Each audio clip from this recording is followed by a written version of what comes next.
The chamber of the Galactic Council was vast, shaped like a great circle that seemed to stretch without end.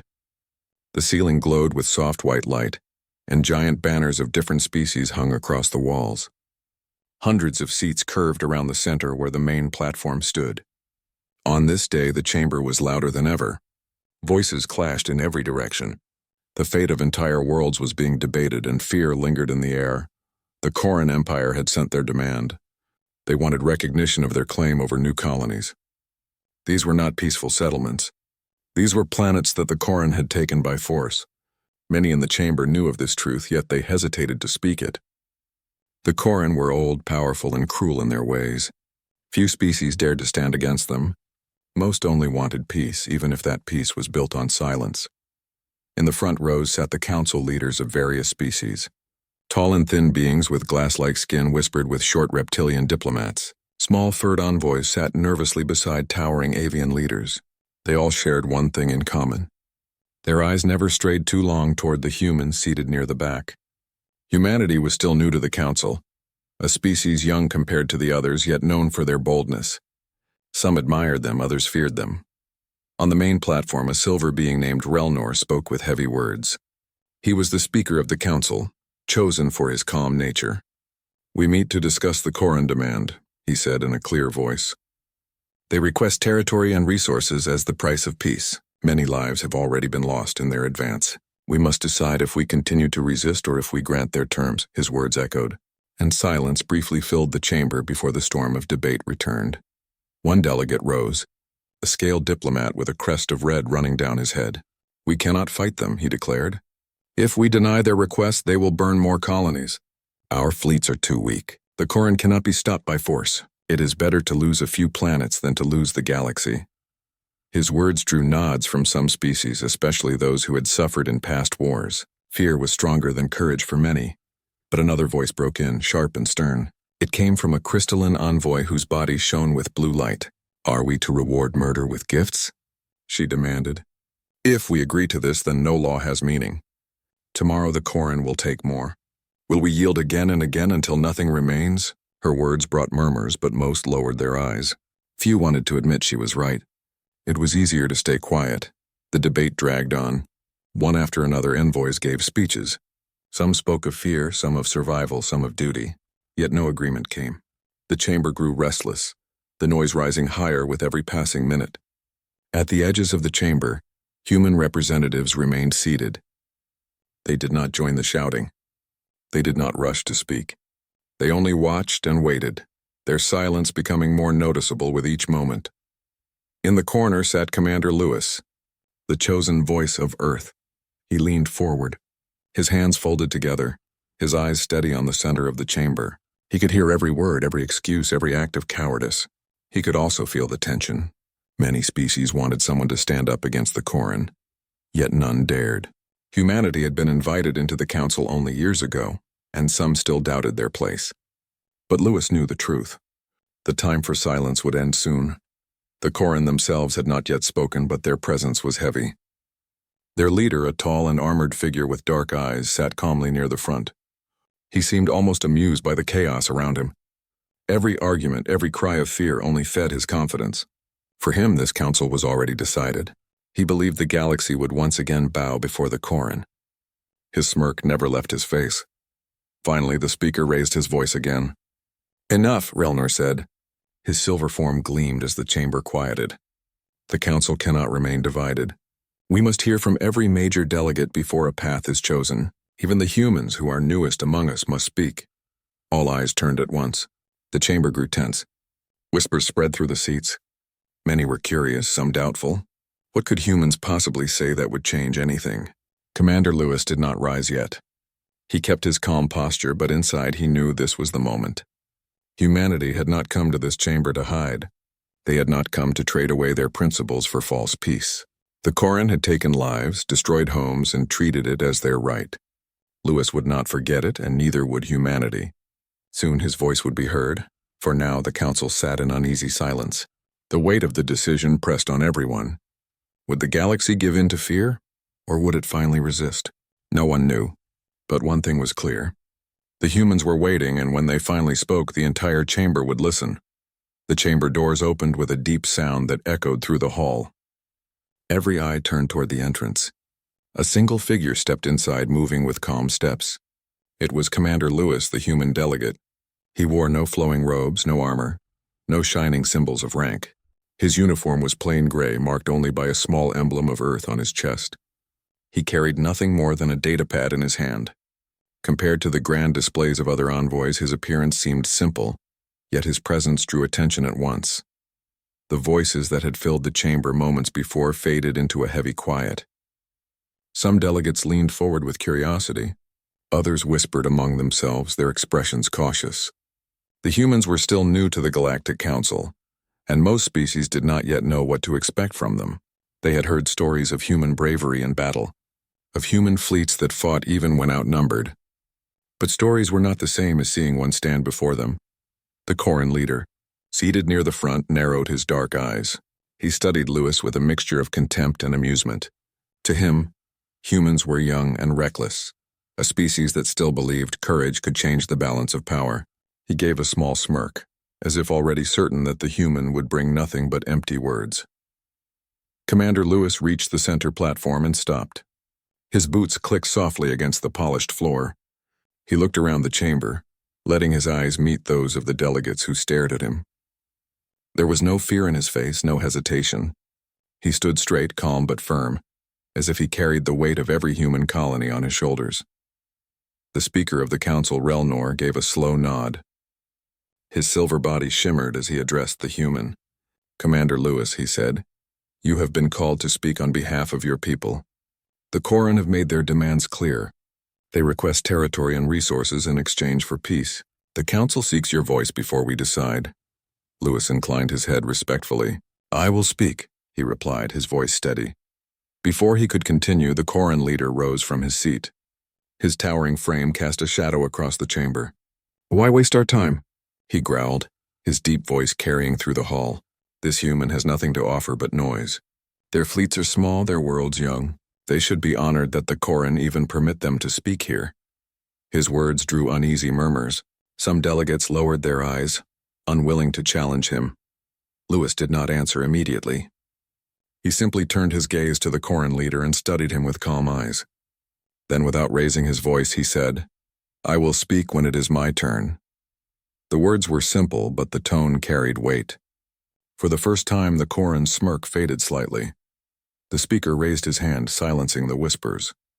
"The human delegate will speak now," Relnor declared. He motioned for the chamber to give attention. Lewis stepped forward. He placed his datapad on the stand before him but did not look at it. He did not need notes.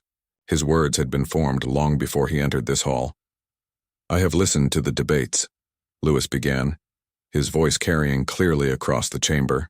"I have heard arguments of fear, of survival, of peace at any cost. I understand the weight of war, but I also understand the price of silence. The Corran have destroyed colonies, taken lives, and now they ask this council to reward them for their crimes." The chamber grew tense. Some envoys shifted uneasily. Others frowned, not because his words were wrong, but because they cut too close to the truth. The Corran leader let out a short laugh. "You speak of crimes as if you are a judge," he sneered. "We take what we desire because we are strong. The weak must yield or be crushed. That is the law of the stars."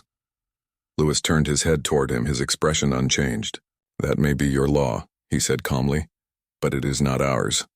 Whispers spread across the chamber again, faster this time. Delegates leaned toward each other, exchanging hurried words. The human's tone was not loud, yet it struck harder than shouting. The council had heard many speeches today, filled with grand words and endless circles. This was different. It was clear, sharp, and direct. The speaker allowed Lewis to continue. "If this council chooses to grant the Corran their request," Lewis said, "then you may do so without humanity. We will not support an agreement that rewards destruction. Peace cannot be built on the ashes of the innocent." His words hung in the air like a heavy stone. The chamber fell into silence once more. For a moment, no one moved. The delegates looked to each other, then back to the human who stood alone, unshaken. The Corran leader clenched his jaw but did not interrupt again. His smirk had vanished completely. For the first time, it seemed the balance of power in the chamber had shifted. The human delegate had not spoken with threats or numbers. but his words carried a weight that even the old empires could not ignore. Commander Lewis stood waiting, his eyes calm, his voice ready. He had said only the beginning. The council would hear the rest soon, and when it did, the galaxy would no longer look at humanity as just another new species. They would see something more. The silence of the chamber was proof of it. Humanity had arrived, and the galaxy would listen. The silence in the chamber stretched long after Commander Lewis finished his opening words. The human delegate did not raise his voice or pound the table like some envoys had done earlier. He had spoken with calm certainty, and the effect unsettled many. The delegates shifted in their seats, uncertain if they should applaud, object, or remain quiet. Finally, one voice broke the stillness. It came from the Corran leader, who leaned forward with a mocking smile. "Strong words for a species so young," he said. His deep voice rumbled across the chamber. "You speak of peace and justice, yet your kind has barely touched the stars. You are children playing in the dark, and you dare accuse the Corran of crimes." Lewis did not flinch. His eyes met the Corran's without fear. "I do not accuse," he replied firmly. "I state what is already known. Entire colonies have been destroyed by your fleets. Families have been torn apart. The evidence is clear, and this council has seen it.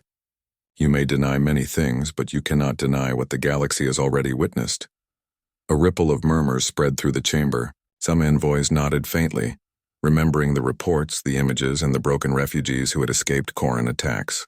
Others looked down, unwilling to meet the humans' eyes, for they had remained silent during those tragedies. The Corran leader rose to his full height, towering above even the speaker. His armor gleamed under the chamber lights. "War has no innocence," he growled. "The weak fall, the strong rise. That is the truth of every empire. If humans cannot accept this, then they are too fragile to survive among the stars." Lewis's expression remained calm. "If survival means killing without cause, then humanity will never follow that path," he answered. "We believe strength is not proven by destroying the helpless. True strength is shown when one chooses to protect even when it is costly." The word struck deep. Many delegates turned their heads toward him, surprised at the clarity of the statement. It was simple yet powerful. The chamber, once filled with endless arguments, now hung on each exchange between the human and the Corran. The crystalline envoy who had spoken earlier leaned forward in her seat. Her body glowed faintly as if inspired by the human stand. She whispered to the avian leader beside her, and though her words were quiet, her eyes shone with approval.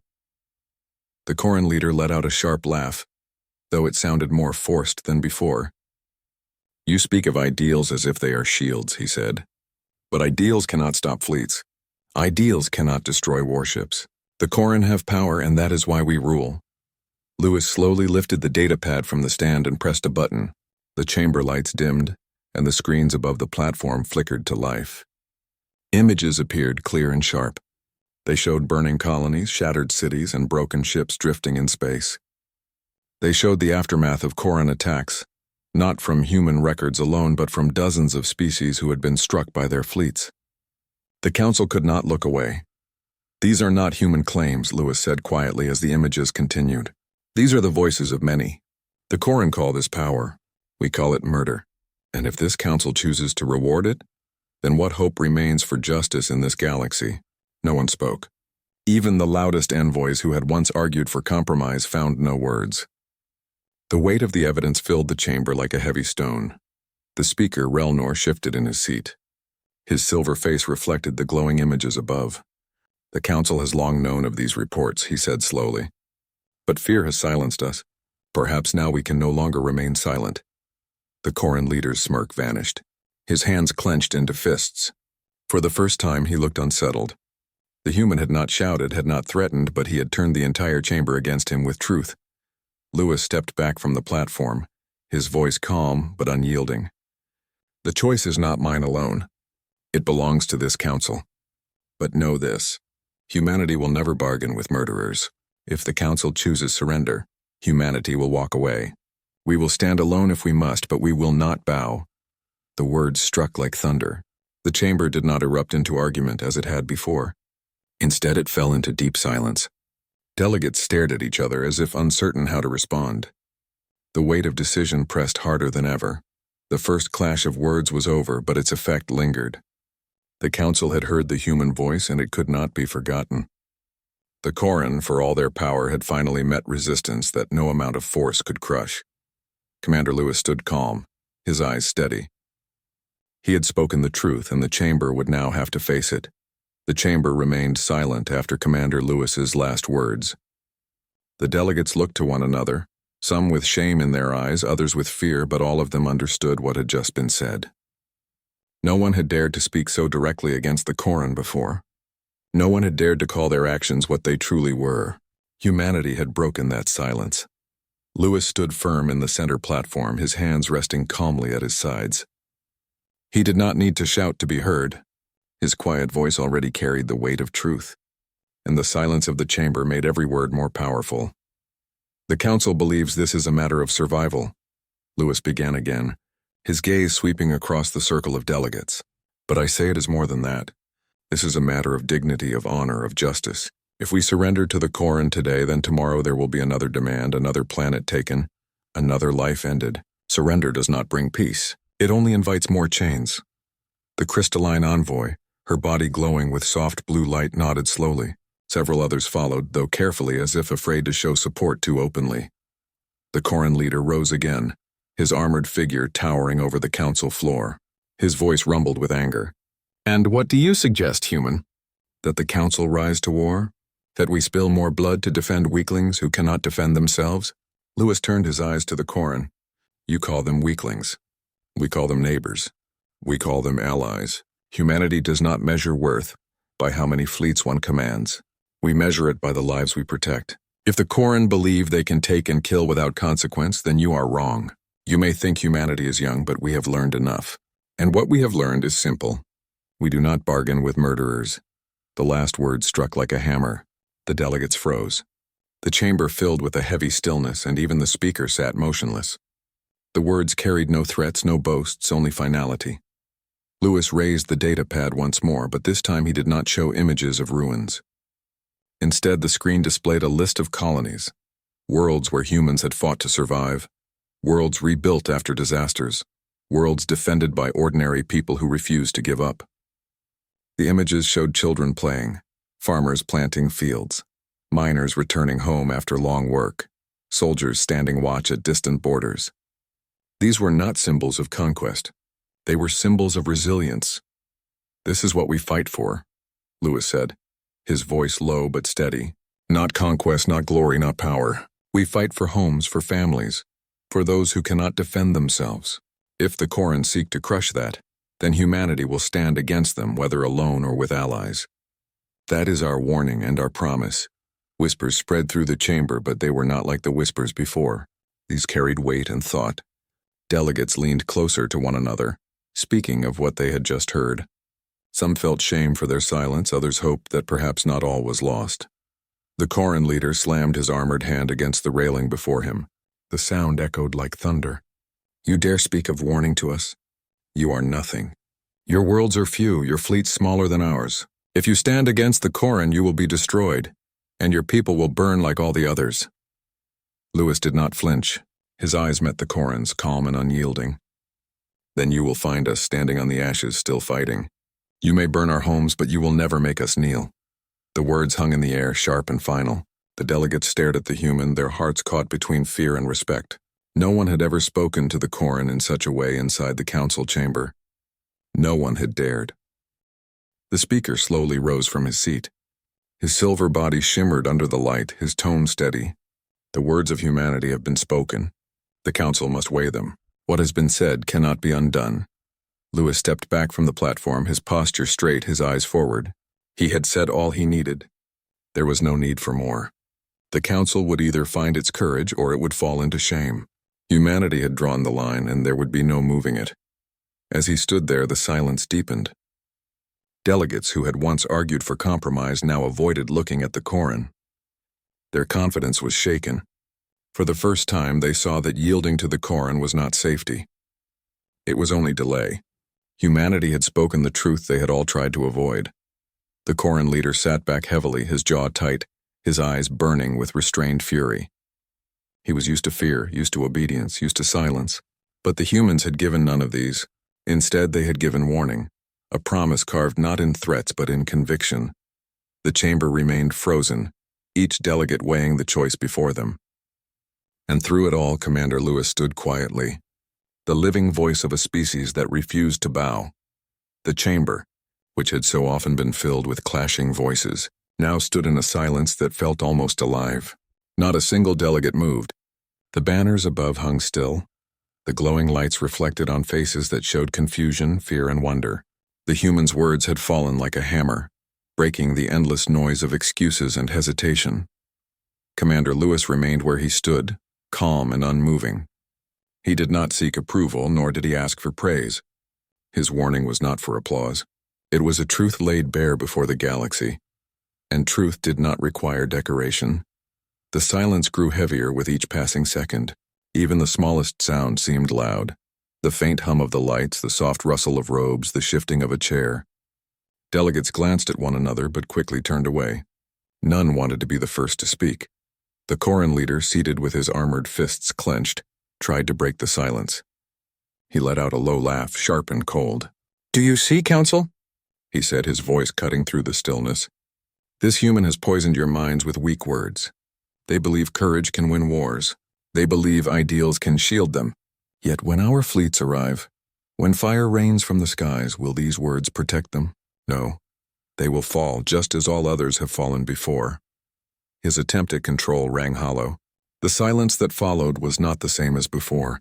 This time no murmurs rose in agreement. The chamber did not echo with fear. Instead, the stillness deepened as if the delegates were no longer listening to him. His words did not command the chamber anymore. Lewis lifted his head slightly, his gaze sweeping across the circle of envoys. His voice was soft but steady. "The Corran call this weakness," he said. "But it is not weakness to stand for what is right. It is not weakness to protect those who cannot fight. It is not weakness to demand justice." The crystalline envoy slowly rose from her seat, her glowing body casting a faint blue light over those near her. She spoke carefully, her voice clear. "The human is right," she said. "For too long we have chosen silence. We have convinced ourselves that survival is enough, even if it means abandoning justice. But what is survival if we abandon everything that gives life meaning? If we reward those who destroy, then we too become their servants." Her words spread through the chamber like a spark. Delegates shifted in their seats, their eyes brighter than before. Some who had remained silent out of fear now lifted their heads. The silence was still present, but it had changed. It was no longer born of fear, but of thought. The avian leader beside her stood as well, his wings folding neatly behind him. His voice carried a firm note. "The Corran tell us the strong must rule. Yet what have they given the galaxy except ruins? If we choose them, then we choose endless loss. But if we choose humanity, we choose something else. We choose hope." The Corran leader slammed his hand against the table, his voice rising with anger. "You dare side with them? Do you think the humans can save you?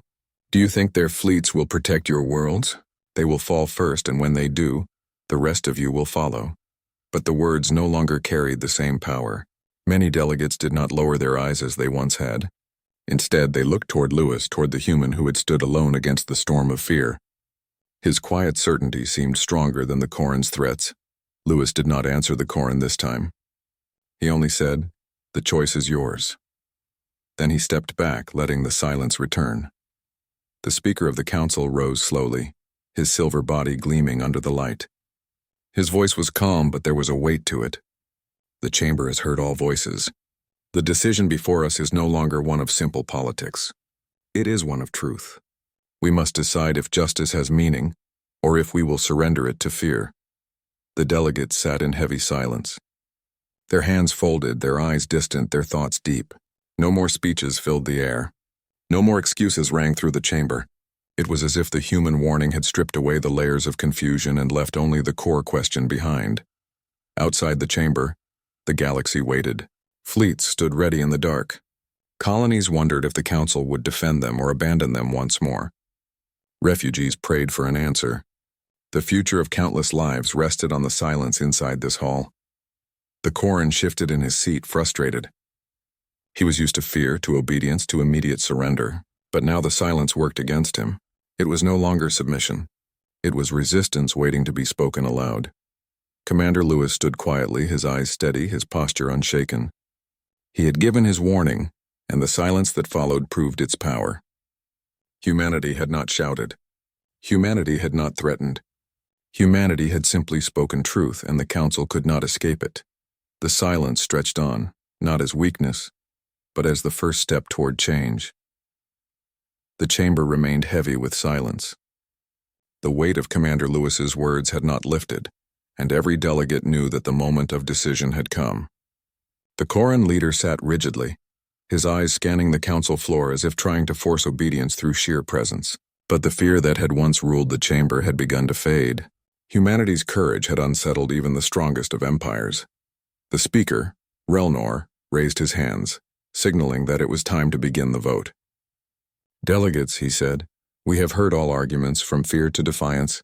We have seen the truth. Now we must act. The choice before us is clear. Do we side with the Corran, rewarding destruction, or do we stand for justice, aligning with those who protect life?" Delegates murmured quietly among themselves, but this time the words were thoughtful, not frantic. The crystalline envoy leaned toward the avian leader beside her. "We cannot continue as we have," she whispered. "Fear has governed us too long. If the humans are willing to speak truth, then we must also find courage within ourselves." The avian leader nodded, his feathers ruffling as he adjusted his position. "We have spent too long avoiding conflict by surrendering values," he said softly. "Perhaps humanity can show us another way."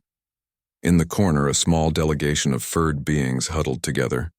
Their species had suffered in past Corran attacks, their homes burned and families lost.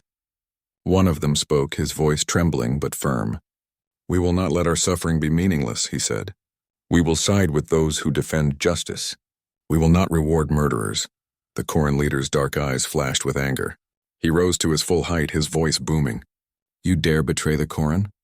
he demanded. "Do you not see that resistance will bring war, ruin, and death? The humans are reckless, and you follow their foolish courage? You will regret this decision." Lewis remained still, watching the chamber. He did not speak to the Corran. There was no need. The council had already begun to move. The tide of opinion had shifted too far to be stopped by threats. One by one, delegates began to announce their decisions. A species from the outer rim spoke first. "We stand with humanity," their leader declared. "We refuse to accept the Corran's destruction as law," the crystalline envoy followed.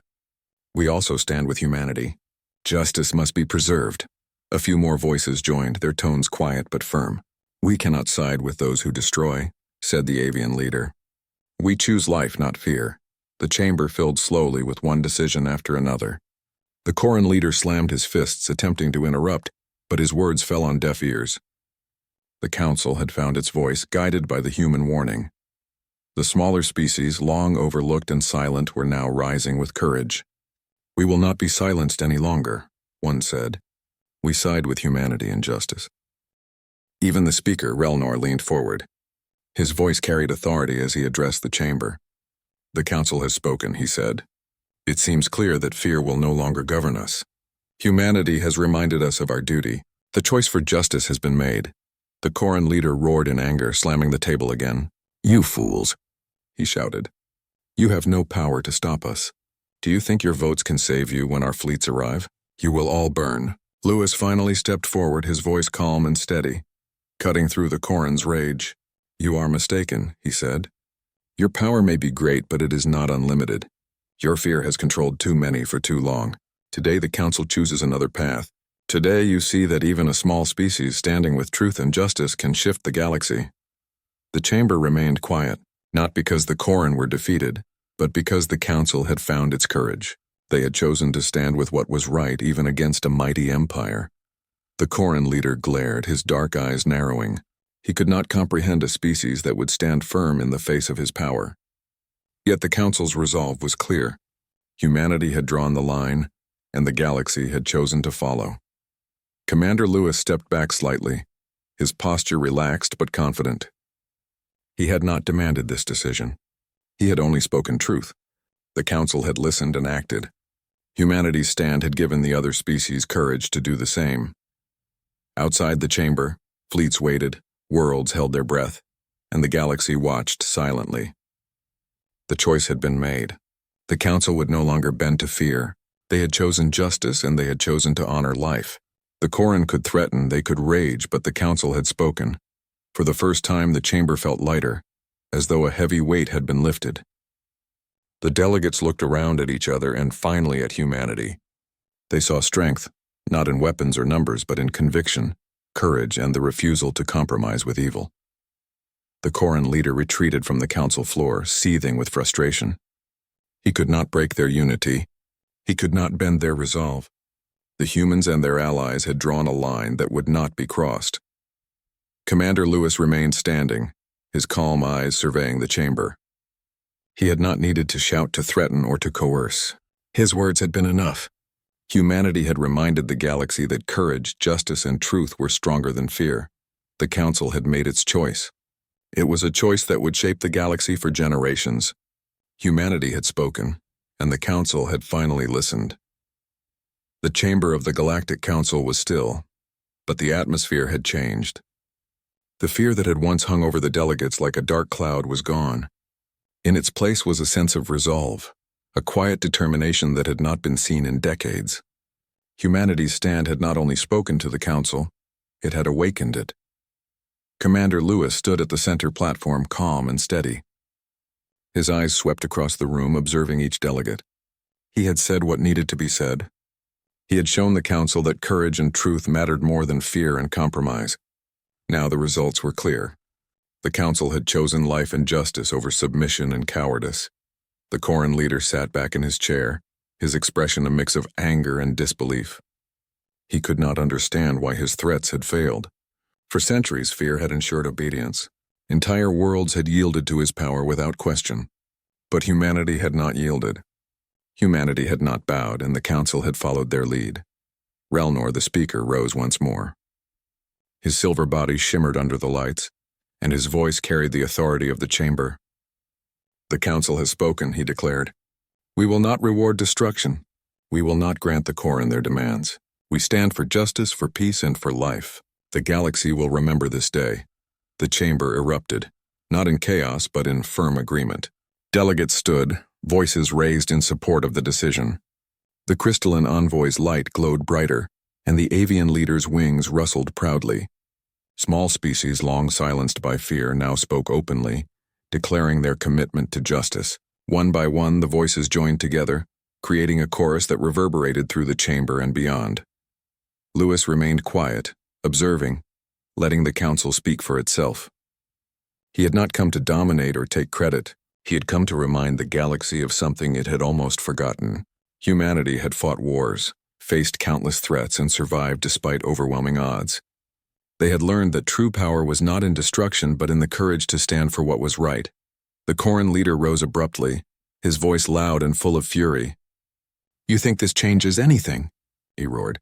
"You cannot stop the Koran. We will return, and all who oppose us will pay." The council did not flinch.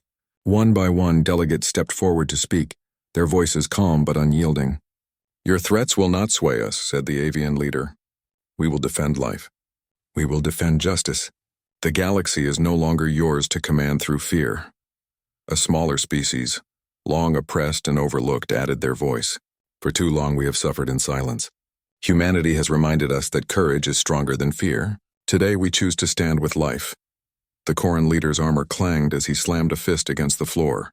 "You will regret this," he shouted, but the echo of his words was drowned by the unified voices of the council. Lewis finally spoke, his voice clear and steady. "The galaxy will remember that the council chose justice over fear. Humanity does not bargain with murderers. We protect life. We defend the innocent. The Koran may threaten, but they cannot change that. Their power is not unlimited. Our courage is stronger than their fear." The chamber fell silent again, but this time it was a silence of victory, not fear. Delegates looked to one another, understanding the significance of what had just occurred. The council had acted.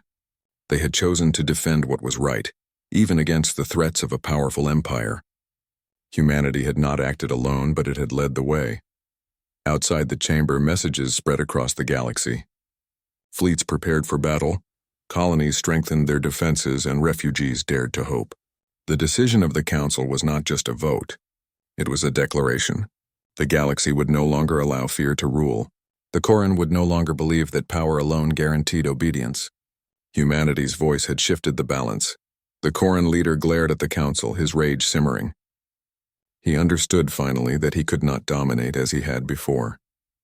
The council had unity, and humanity had shown them the strength to stand firm. He retreated from the chamber, but not quietly. His anger burned, and he knew that the galaxy would not forget the challenge he had faced.